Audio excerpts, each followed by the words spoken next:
Hola, te damos la bienvenida a Buki. Hoy descubriremos el libro Sapiens, una breve historia de la humanidad. África Oriental, 2 millones de años antes de Cristo, era una extensión de exuberantes praderas, cubiertas por un mar de verde brillante al finalizar la temporada de lluvias. En el lejano horizonte había unos cuantos cúmulos pálidos dispersos por el cielo azul. Una jirafa destripada yacía bajo una alta acacia, mientras una manada de leones la devoraba. En un lugar apartado en la hierba junto al árbol, los sabuesos y chacales esperaban tranquilamente.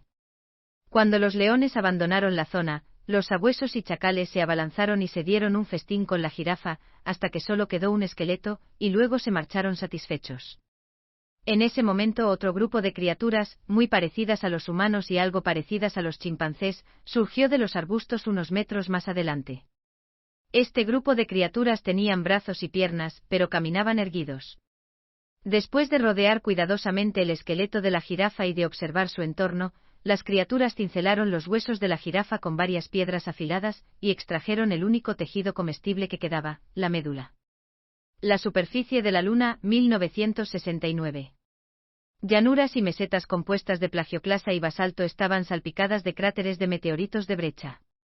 Como la atmósfera era muy delgada y casi inexistente, la luz del sol que brillaba sobre el suelo agrietado de color blanco grisáceo, se reflejaba directamente en el espacio. Esto no solo provocaba una considerable diferencia en la temperatura de la superficie de la Tierra, sino que también hacía que el cielo se volviera negro como el carbón. Durante miles de millones de años desde su nacimiento, este lugar había estado desierto y silencioso. Hasta ese día, no había habido señales de vida, salvo las visitas ocasionales de los meteoritos. Un extraño artilugio metálico apareció en el cielo distante y aterrizó después de acercarse a toda velocidad. De la máquina descendieron dos criaturas con atuendos blancos pero extravagantes, que rebotaron torpemente en el suelo, insertaron banderas y levantaron un listón metálico en ese pedazo de tierra.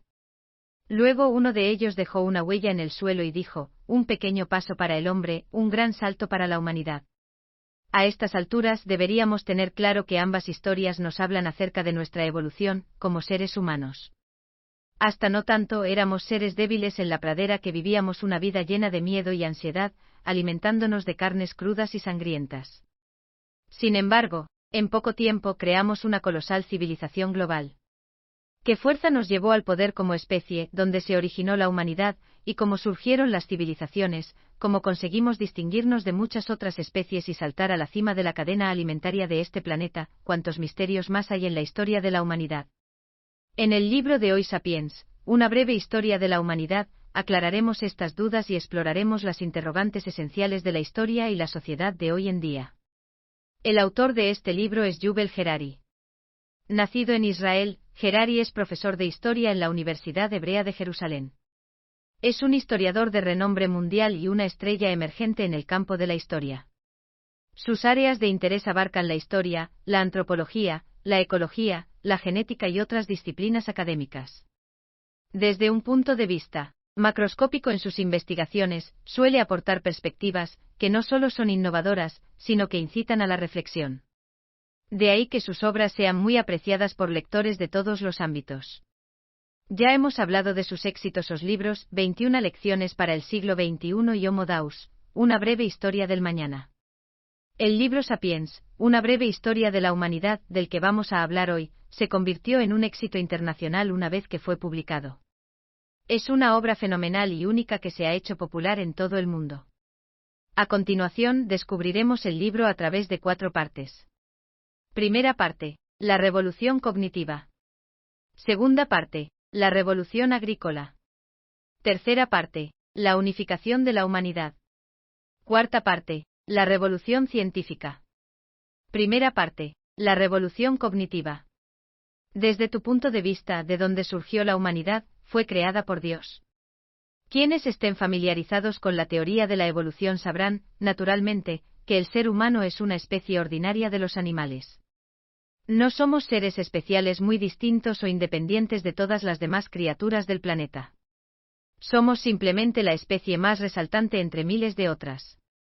El Homo sapiens pretende ser diferente de todos los demás animales, no tener hermanos, ni parientes cercanos o lejanos, y lo más importante, no tener padres. Por desgracia, eso no es cierto. Hace 6 millones de años, una simia hembra dio a luz a 2 de sus hijas. Una se convirtió en el ancestro de todos los chimpancés y la otra en la abuela de todos los humanos.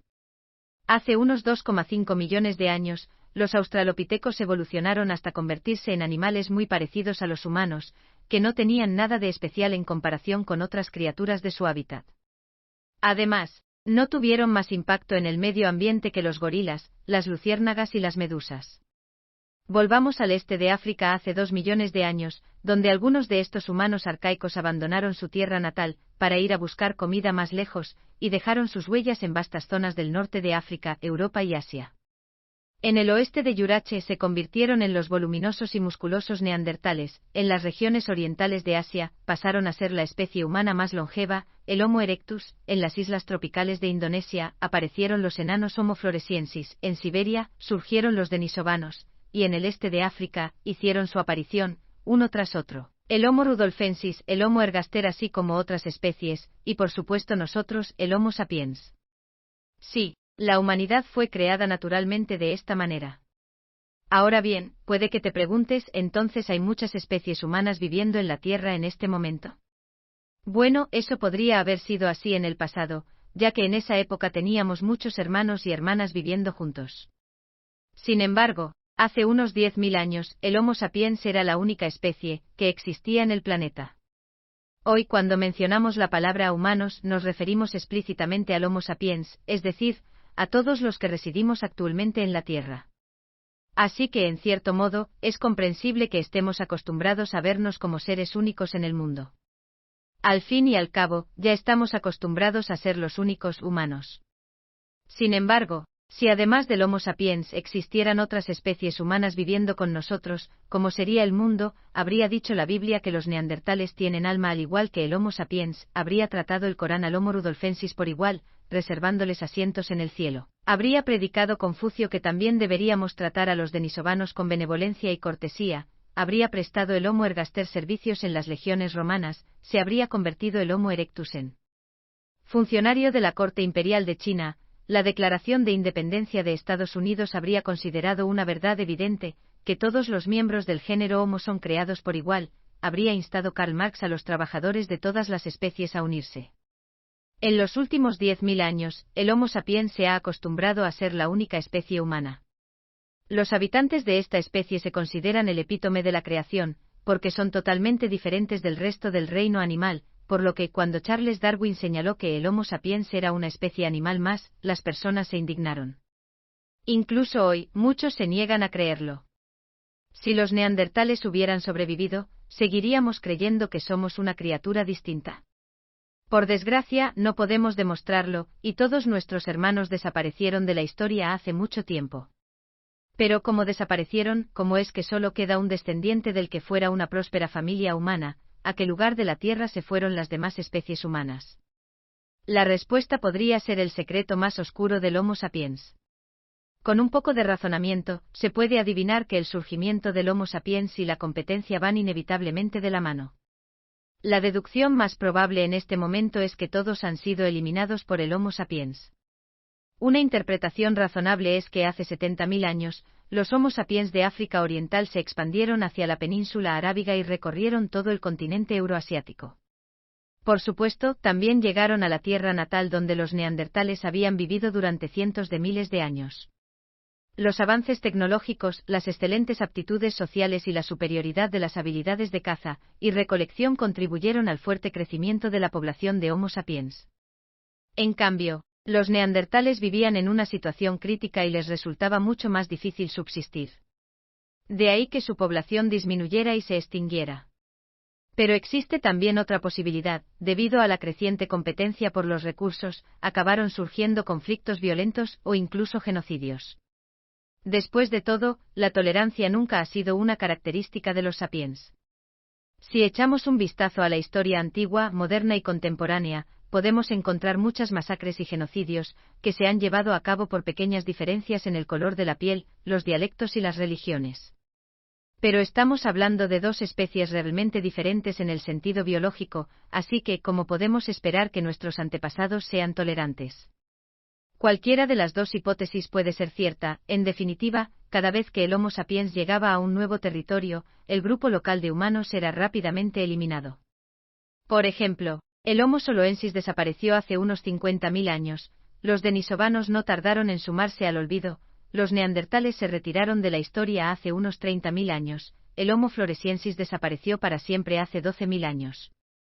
Es posible que alguno de ustedes se haya planteado la siguiente pregunta: si tantas especies de humanos, incluidos los musculosos neandertales, resistentes al frío y con un volumen cerebral mayor que el de los sapiens, fueron erradicadas de la Tierra, ¿qué ocurriría con las demás especies animales?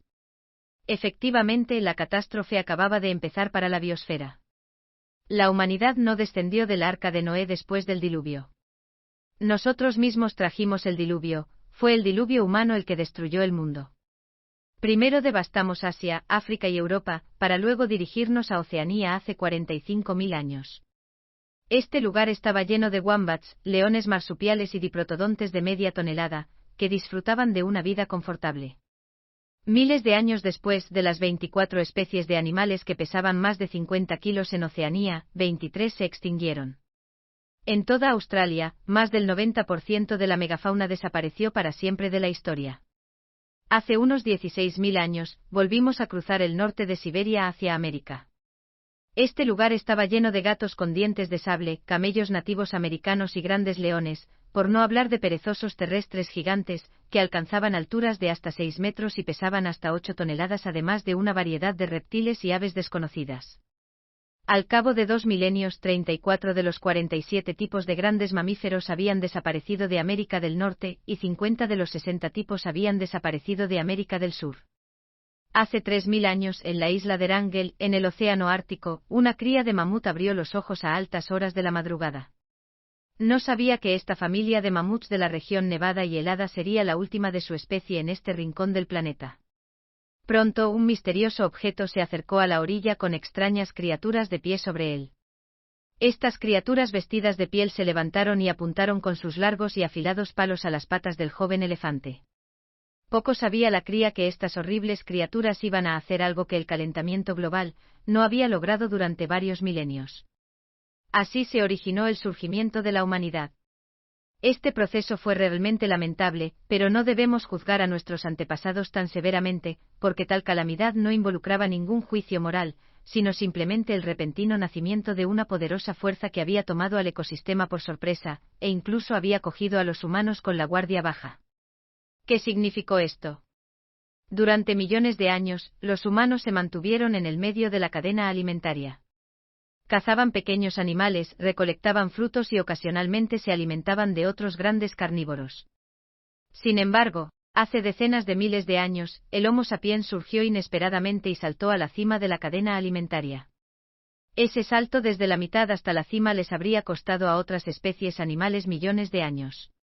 Cuando los sapiens extendieron su huella por todo el mundo, ya era demasiado tarde para que el ecosistema desarrollara controles y equilibrios. Por lo tanto, esta sucesión de desastres, incluidos muchos apocalipsis históricos de la humanidad, fueron causados por el rápido salto de la mitad a la cima de la pirámide. ¿Cuáles fueron las principales ventajas que permitieron a los humanos dar ese salto en una fracción de segundo? Una de ellas fue el fuego. Hace unos 800.000 años, un puñado de humanos había hecho uso ocasional del fuego. Hace 300.000 años, el uso del fuego se había convertido en algo habitual. Los humanos podían utilizar el fuego como fuente de luz y calor o usarlo para competir con los leones. Incluso podían convertir selvas intransitables y poco provechosas en campos fértiles. Hasta una mujer débil podía incendiar un bosque entero en cuestión de horas. Además, de las brasas ardientes, los humanos podían obtener crujientes y deliciosos animales, frutos secos y tubérculos asados. La cocción reducía el tiempo de consumo y permitía a los humanos digerir mejor los alimentos. Otra de las ventajas más importantes fue el lenguaje. Entre 70.000 y 30.000 años atrás, algunas mutaciones genéticas accidentales permitieron al Homo sapiens empezar a comunicarse con un lenguaje completamente nuevo. El uso sofisticado y flexible del lenguaje nos permite absorber, almacenar y transmitir una cantidad asombrosa de información para comprender el mundo que nos rodea, lo que facilita nuestra cooperación social. Este lenguaje no solo nos permite discutir los detalles de cómo organizarnos para cazar con toda la tribu, sino que también nos sirve para cotillear nuestras relaciones sociales. De este modo podemos establecer formas de cooperación más estrechas y complejas para ampliar nuestra tribu. Sin embargo, el tamaño máximo natural para un grupo reunido por chismes es de unos 150 individuos. Más allá de este número, los humanos ya no pueden enterarse de la situación de un grupo. Para cruzar este límite, el Homo sapiens necesitaría la tercera ventaja, es decir, la aparición de la ficción. Los humanos han inventado y han contado muchas historias. Además, han ideado conceptos míticos como las religiones, las naciones, los gobiernos, las leyes, las corporaciones, los derechos humanos, la justicia, las monedas, los fantasmas, los dioses, entre otros. Estas cosas solo existen en la imaginación común de los seres humanos, y no existen en la naturaleza. Pero mientras un gran número de desconocidos cree en la historia de los demás, estos podrán trabajar juntos para fundar ciudades y naciones. Dos abogados que nunca se han conocido pueden, a pesar de todo, unir sus fuerzas para defender a un desconocido, pues ambos creen en la existencia de las leyes y la justicia. Dos serbios que nunca se han conocido pueden arriesgar sus vidas, para salvarse mutuamente porque ambos creen en la existencia de la nación serbia. Empleados de diferentes nacionalidades pueden trabajar para una organización, porque creen en la existencia misma de la empresa. Este es el poder de la ficción. Este poder nos ha permitido llegar finalmente a la cima de la cadena alimenticia. Hasta aquí hemos llegado al final de la primera parte, donde analizamos la revolución cognitiva y conocimos la historia del origen de la humanidad. Además, aprendimos que el dominio progresivo del fuego, del lenguaje y de los poderes ficticios condujeron a su exitosa aparición durante la evolución. Ahora veremos cómo los humanos crearon civilizaciones, después de saltar a la cima de la cadena alimentaria. Gracias por escuchar. Compruebe el enlace de abajo para desbloquear el contenido completo.